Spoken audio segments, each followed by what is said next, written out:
Dia bukan menteri, bukan juga pejabat tinggi, tapi lebih ditakuti, lebih dihormati, lebih sakti.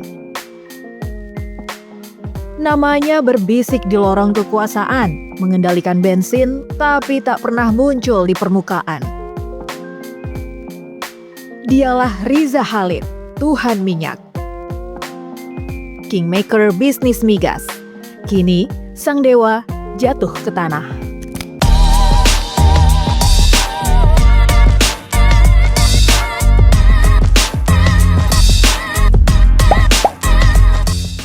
Kasus ini tak biasa, ini raksasa. 285 triliun, bukan receh APBD kota. Itu setara 3 kali APBD DKI Jakarta, atau cukup untuk bangun 400 rumah sakit daerah. Tapi karena ulah mafia, uang itu menguap seperti bensin di tengah panas. Tak terlihat, tapi terasa baunya.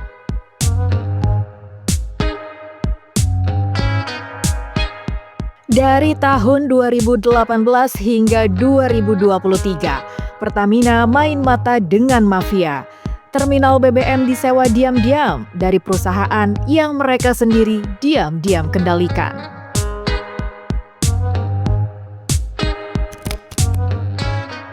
Ia adalah beneficial owner PT Tangki Merak dan PT Orbit Terminal Merak, meski namanya tak muncul resmi. Namanya sudah lama hilir mudik.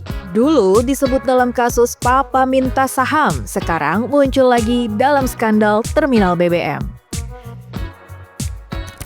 Dia bukan pejabat, bukan juga komisaris, tapi jejak bisnisnya menyusup lewat nama-nama perusahaan. Terhadap satu bidang tanah seluas 31.921 meter persegi. Ya, SHGB nomor 119 atas nama PT OTM, dan satu bidang tanah seluas 190.694 meter persegi SHGB nomor 32 atas nama PT OTM. PT Tangki Merak dan Orbit Terminal Merak, nama perusahaan biasa. Tapi di balik itu ada nama besar, Riza Khalid, sang Raja Migas. Gasoline Godfather. Tidak terdaftar di direksi, tapi dialah pemilik sejati. Menyewakan terminal ke Pertamina, tapi pakai uang negara. Harga keblinger, proses tanpa tender. Ini 2 tempat di lantai 20 Plaza Asia, di Jalan Sudirman, dan di alamat ini rumah ini dijadikan kantor. Hari ini kita temukan beberapa dokumen yang terdiri dari 34 owner dokumen, kemudian 89 bundle dokumen, kemudian ada barang bukti elektronik yang ada di dalam 2 CPU yang sudah kita bawa juga tadi, dan ada sedikit sejumlah uang, dan penggeledahan ini belum selesai, masih kita lanjutkan besok pagi. Februari 2025, Kejaksaan datang tanpa undangan. Menggeledah rumah mewah di Kebayoran, membuka pintu Plaza Asia lantai 20. Dan menemukan bukti dokumen, data, hingga laptop-laptop yang penuh dosa. Lalu 11 Juli, takdir bicara. Riza resmi jadi tersangka bersama 17 lainnya, termasuk sang anak, Muhammad Keri Ardianto Riza. Ini bukan sinetron, ini skema raksasa, korupsi energi yang membakar uang negara. Ratusan saksi sudah diperiksa, tapi hukum di negeri ini kadang lambat, kadang kompromi. Kita tuh nggak butuh drama, yang kita butuh adalah pengadilan yang nyata dan penjara yang tak kenal kasta. Tersangka MRC melakukan perbuatan secara bersama-sama dengan tersangka HB, tersangka AN, dan tersangka GRJ secara melawan hukum untuk menyepakati kerjasama penyewaan terminal BBM Tangki Merak dengan melakukan intervensi kebijakan tata kelola PT Pertamina berupa memasukkan rencana kerjasama penyewaan terminal BBM Merak yang pada saat itu PT Pertamina belum memerlukan tambahan penyimpanan stok BBM. Kemudian menghilangkan skema kepemilikan aset terminal BBM Merak dalam kontrak kerjasama serta menetapkan harga kontrak yang sangat tinggi. Riza Khalid, si raja minyak kini jadi buron, bukan karena prestasi, tapi karena jadi dalang korupsi.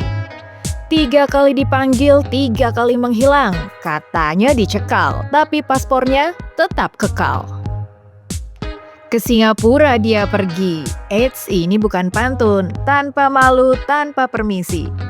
Sementara rakyat ngutang BBM bersubsidi, sang Taipan malah santai menikmati kopi. Ya tentu karena yang bersangkutan sudah dicegah masuk dalam daftar cekal, ya kita berkoordinasi dengan instansi terkait, ya termasuk dengan pihak imigrasi yang mengurusi lalu lintas perjalanan orang kan ke dalam dan keluar negeri. Ya tentu kita juga berkoordinasi dengan pihak-pihak kita yang ada di luar negeri, ya para atase kita untuk melakukan monitoring dan termasuk pihak-pihak lain ya. Nah, kita terus melakukan upaya-upaya. Tak cukup hanya dicekal, negara ingin ekstradisi total. Singapura bukan surganya buron dan Indonesia tidak boleh tunduk pada kebiasaan. Perjanjian ekstradisi sudah diteken sejak 2022, tinggal nyali dan kemauan politik yang diuji. Kalau kasus ini dibiarkan lenyap, maka mafia lain akan angkat gelas bersulang di atas bangkai harapan rakyat. Red notice disebar ke penjuru internasional, aset dibekukan, rekening dibongkar, properti disita. Ekstradisi jadi prioritas, bukan basa-basi rapat diplomatis belaka. Di tengah kabut solar dan angka triliunan, kita dihadapkan pada satu pertanyaan. Apakah hukum di negeri ini masih berpihak pada keadilan?